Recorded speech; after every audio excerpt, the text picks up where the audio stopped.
மார்கசீர்ஷ மாதம் என்றழைக்கப்படும் மார்கழி மாதத்தின் 20ஆம் நாள் கதை. இன்றைய கதையானது பாங்கே பிஹாரி மூர்த்தியின் கதையாகும். பாங்கே பிஹாரியின் கதையை இப்போது நாம் துவங்கலாம். பாங்கே பிஹாரி ஆலயத்தை குறித்து பக்தர்கள் இங்கே தொடர்ந்து பாங்கே பிஹாரிஜியை காண முடியாது என்று கூறப்படுகிறது. பிஹாரிஜியின் விழிகளில் ஒரு தெய்வீக ஒளி இருப்பதாக கூறப்படுகிறது. ஒருவர் தொடர்ந்து அவரது விழிகளை பார்த்து கொண்டிருந்தால் அவர் நல்லொழுக்கம் உள்ளவராகி பகவான் ஸ்ரீ கிருஷ்ணரின் லீலைகளில் தொலைந்து போகிறார். எனவே இந்த ஆலயத்தில் பக்தர்கள் பாங்கே பிஹாரிஜியின் தரிசனத்தின் போது அவ்வப்போது திரைச்சீலை இழுக்கப்பட வேண்டும் என்ற விதி வகுக்கப்பட்டுள்ளது. பிஹாரிஜி நீண்ட நேரம் ஒருவரின் விழிகளை கண்டால் அவர் அந்த நபருடன் சென்று விடுவார் என்றும் நம்பப்படுகிறது.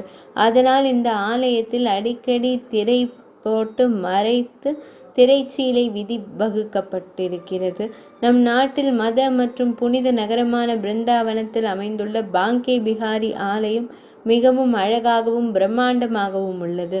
இங்கே பகவான் ஸ்ரீ கிருஷ்ணரும் தேவி ஸ்ரீ ராதையும் எப்போதும் சிலைகளின் வடிவத்தில் இருக்கிறார்கள். மேலும் புனித பூமியான ஸ்ரீ பிருந்தாவன தாமத்தில் மக்கள் தொலைதூர இடங்களிலிருந்து, அதாவது உலகின் ஒவ்வொரு மூலையிலிருந்தும் பாங்கே பிஹாரிஜியின் தரிசனத்தை பெற வருகிறார்கள். மிகவும் அதிர்ஷ்டசாலிகள் மட்டுமே பாங்கே பிஹாரியின் தரிசனத்தை காண முடியும் என்று கூறப்படுகிறது. இந்த புனித பூமிக்கு வருவதன் மூலம் ஒருவரின் பாவங்கள் சுத்தம் செய்யப்படுகின்றன. இதுவரை பகவான் ஸ்ரீ கிருஷ்ணருக்கு பல வகையான இனிப்புகள் வழங்கப்படுவதை நாம் காணலாம். ஆனால் வடமதுரையில் ஒரு ஆலயம் உள்ளது. அங்கு இனிப்பு மரங்கள் பகவான் ஸ்ரீ கிருஷ்ணருக்கு போகாக வழங்கப்படுகின்றன. தாங்கள் அதை சரியாக கேட்டீர்கள். அங்கு இனிப்பு மரங்கள் வழங்கப்படும். இந்த கோயில் வடமதுரையின் மகாவனத்தின் பகுதியில் உள்ளது. பிரம்மாண்ட படித்துறையில் அமைந்துள்ள இந்த ஆலயத்தில் பகவான் ஸ்ரீ கிருஷ்ணருக்கு இனிப்பு மரங்களை வழங்கும் பல நூற்றாண்டுகள் பழமையான பாரம்பரியம் உள்ளது என்று கூறப்படுகிறது. பகவான் ஸ்ரீ கிருஷ்ணர் தனது வாயில் பிரபஞ்சத்தை அன்னை யசோதைக்கு காட்டிய அதே ஆலயம் இங்கே. பகவான் ஸ்ரீ கிருஷ்ணரின் தெய்வீக செயல்கள் எல்லா இடங்களிலும் காணப்படுகின்றன. ஆனால் குழந்தை பருவத்தின் மிகவும் பிரபலமான செயல்களில் ஒன்று பகவான் அன்னை யசோதை பிரபஞ்சத்தை காட்டியது. பகவான் ஸ்ரீ கிருஷ்ணரும் அன்னை யசோதையும் பசுக்களை மேய்க்க யமுனை நதிக்கரைக்கு செல்வார்கள். அவரது குழந்தை பருவத்தில் பகவான் ஸ்ரீ கிருஷ்ணர் மணலை உட்கொண்டார். சிறு குழந்தைகள் சேற்றை விரும்பி உட்கொள்வது போல பகவான் ஸ்ரீ கிருஷ்ணரும் அதே வழியில் சேற்றையும் உட்கொண்டார். அதே நேரத்தில் சில கோபியர்கள் பகவான் ஸ்ரீ கிருஷ்ணரை குறித்து அன்னை யசோதையிடம், யசோதையே, உன் குழந்தை சேற்றை சாப்பிட்டு விட்டது என்று புகார் கூறினர். ஆனால் பகவான் ஸ்ரீ கிருஷ்ணர் தனது சிறிய கழுத்தை அசைத்து மறுத்துவிட்டார். அவரது காதுகள் சேற்றை உட்கொண்டதா அல்லது கோபிகைகள் பொய்யாக புகார் செய்துள்ளனரா என்று காண அன்னை யசோதை தனது மைந்தனின் வாயை திறந்து அதில் முழு பிரபஞ்சத்தையும் அவர் கண்டார். மணலை காண வாயை திறந்த அன்னை யசோதை முழு பிரம்மாண்டத்தையும் மகனின் வாயினுள் கண்டாள். அனைத்தையும் கண்ட அவள் அப்போதிலிருந்து அந்த இடம் பிரம்மாண்ட காட் என்று அழைக்கப்படுகிறது. அவ்வாறு அறியப்பட்டதாக கூறப்படுகிறது. இந்த இடத்தில் கட்டப்பட்ட ஆலயம் அந்த ஆலயத்தின் பெயரிடப்பட்டது.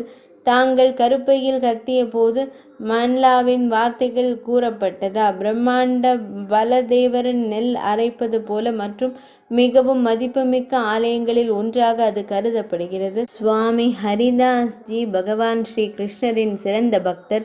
அவர் தனது இசையை இறைவனுக்கு அர்ப்பணித்தார். அவர் யாருடைய அரசவையிலும் பாடவில்லை. அவர் பகவான் ஸ்ரீ கிருஷ்ணரை மகிழ்விக்க மட்டுமே பாடினார்.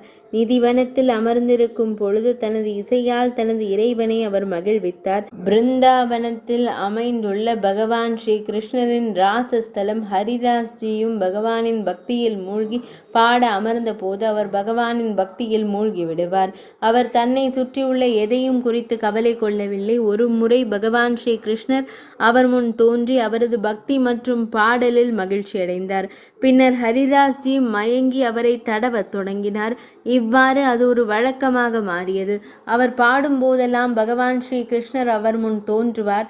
ஒரு நாள் அவரது சீடர், நீங்கள் மட்டுமே பகவான் ஸ்ரீ கிருஷ்ணரை தரிசனம் செய்ய முடியும் என்று கூறினார். தயவு செய்து எனக்கும் எப்போதாவது பகவான் ஸ்ரீ கிருஷ்ணரை தரிசனம் செய்ய அனுமதி கொடுங்கள். நாங்களும் அவரை தரிசனம் செய்யும் பாக்கியத்தை பெற விரும்புகிறோம். இதற்கு பின்னர் ஹரிதாஸ்ஜி பகவான் ஸ்ரீ கிருஷ்ணரின் பக்தியில் மூழ்கி பஜனைகளை பாடத் தொடங்கினார். பஜனை பாடல்களை பாடத் தொடங்கிய பின்னர் ராதா கிருஷ்ணரின் இணை தோன்றியது.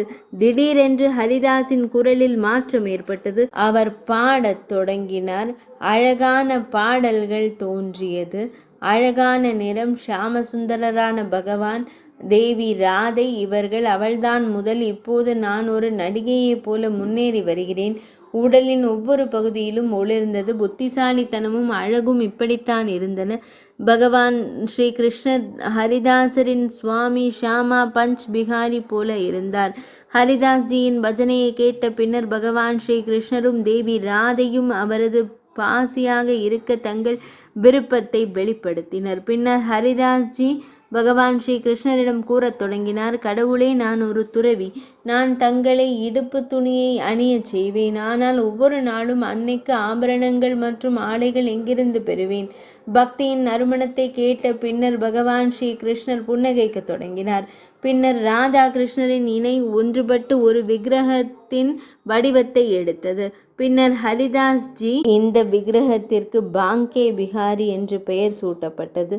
இந்த விக்கிரகம் பாங்கே பிகாரி ஆலயத்தில் காணப்படுகிறது. மேலும் பாங்கே பிகாரி விக்கிரகத்தில் ராதா ராணி மற்றும் பகவான் ஸ்ரீ கிருஷ்ணர் இருவரும் ஒரே நேரத்தில் உள்ளனர். பகவான் ஸ்ரீ கிருஷ்ணரின் இந்த விக்கிரக வடிவத்தை யார் கண்டாலும் அவரது வாழ்க்கை ஆசீர்வதிக்கப்படும் என்று கூறப்படுகிறது.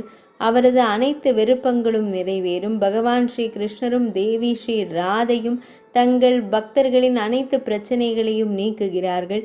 நீங்கள் ஏற்கனவே பல விஷயங்களை அறிந்திருக்கிறீர்கள். இப்போது பகவான் ஸ்ரீ கிருஷ்ணருக்கு பாங்கே பிகாரி என்ற பெயர் எப்படி வந்தது என்பதை தற்போது தெரிவிக்கப்படும். பாங்கே என்றால் 3 இடங்களில் கோணல்களாக வளைந்திருக்கும், 3 கோணல்களாக வளைந்திருக்கும். இது உண்மையில் புல்லாங்குழல் வாசிக்கும் போது பகவான் ஸ்ரீ கிருஷ்ணரின் ஒரு தோரணையாகும். புல்லாங்குழல் வாசிக்கும் போது பகவான் ஸ்ரீ கிருஷ்ணர் தனது வலது முழங்கால் இடது முழங்காலை நோக்கி வளைகிறது. அவர் புல்லாங்குழலுக்கு அருகில் நிற்கும்போது அவரது வலது கை புல்லாங்குழலை பிடிக்க வளைந்திருக்கும்.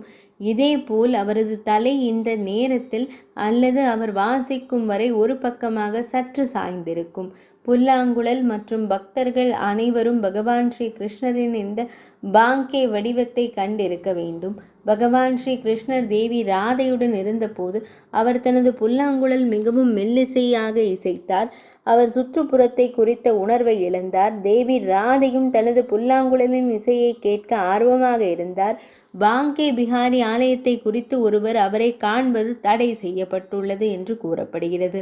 மேலும் அவரை ஒருவரின் விழிகளால் கூட பார்க்காமல் இருப்பதற்கு பின்னால் மற்றொரு பிரபலமான கதை உள்ளது. ஒருமுறை ராஜஸ்தான் மன்னர் ஒருவர் பாங்கே பிகாரியை தரிசனம் செய்ய பிருந்தாவனம் தாமத்திற்கு வந்ததாக கூறப்படுகிறது. அவர் பகவான் பாங்கே பிகாரியை நேரில் கண்டுகொண்டே இருந்தார். பெரும்பாலும் பக்தர்கள் தங்கள் கடவுளை வணங்கும் போது அவரது விழிகளை பார்த்து அவரிடம் பேசுவார்கள் என்று கூறுகிறார்கள். எனவே அந்த அரசரும் அவ்வாறே செய்தார். இதன் பின்னர் அரசர் திரும்பி சென்றார். அவரது இடத்திற்கு சிறிது தாமத்திற்கு பிறகு ஆலயத்தில் சேவை செய்து கொண்டிருந்த பூசாரிகள் ஆலயத்திற்குள் வந்து கண்டபோது இறைவன் அங்கு இல்லை என்பதை கண்டார்கள். இந்த சம்பவத்திற்கு பின்னர் கோயிலின் பூசாரி அதிர்ச்சி அடைந்தார். இறைவன் வந்த பிறகு எங்கே சென்றார்? இறைவனின் சிலை எங்கே போனது என்று அனைவரும் அதிர்ச்சி அடைந்தனர். இறைவனை புகழ்ந்த போது இறைவன் இருப்பது கண்டுபிடிக்கப்பட்டது. எனவே தனது பக்தரின் அன்பால் வெல்லப்பட்டு அவர் அங்கிருந்து அவருடன் வெளியேறினார்.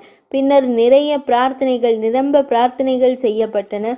அதன் பின்னர் இறைவன் ஆலயத்தில் மீண்டும் நிறுவப்பட்டார். அன்றிலிருந்து இன்று வரை யாரும் இங்கு இறைவனை காண அனுமதிக்கப்படவில்லை என்று கூறப்படுகிறது. குறிப்பாக ஆலயத்தில் இருக்கும் பூசாரிகள் யாரும் தொடர்ந்து இறைவனை காண முடியாது என்பதில் சிறப்பு கவனம் செலுத்துகிறார்கள்.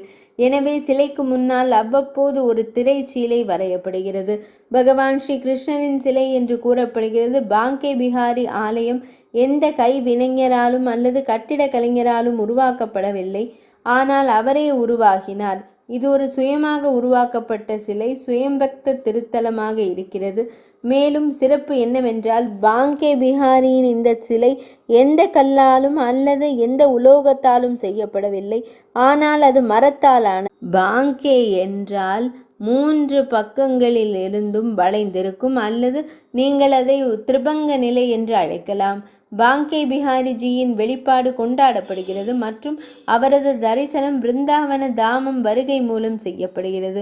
பாங்கே பிஹாரி ஆலயம் மற்ற ஆலயங்களிலிருந்து முற்றிலும் வேறுபட்டது என்பதை அறிந்து நீங்கள் ஆச்சரியம் கொள்வீர்கள். இங்கே நிதிவனத்தில் பகவான் ஸ்ரீ கிருஷ்ணரும் தேவி ஸ்ரீ ராதையும் ஒவ்வொரு இரவும் ராசலீலை செய்த பின்னர் ஓய்வெடுக்கிறார்கள். காலையிலும் மாலையிலும் இந்த சடங்கு செய்யப்படும் போது அவர்களின் உறக்கம் கலைகிறது. அதனால்தான் இங்கு காலையிலும் மாலையிலும் மங்கள ஆரத்தி செய்யப்படுவதில்லை. பாங்கே பிஹாரிஜியின் மங்கள ஆரத்தி ஜென்மாஷ்டமி நாளில் மட்டுமே செய்யப்படுகிறது.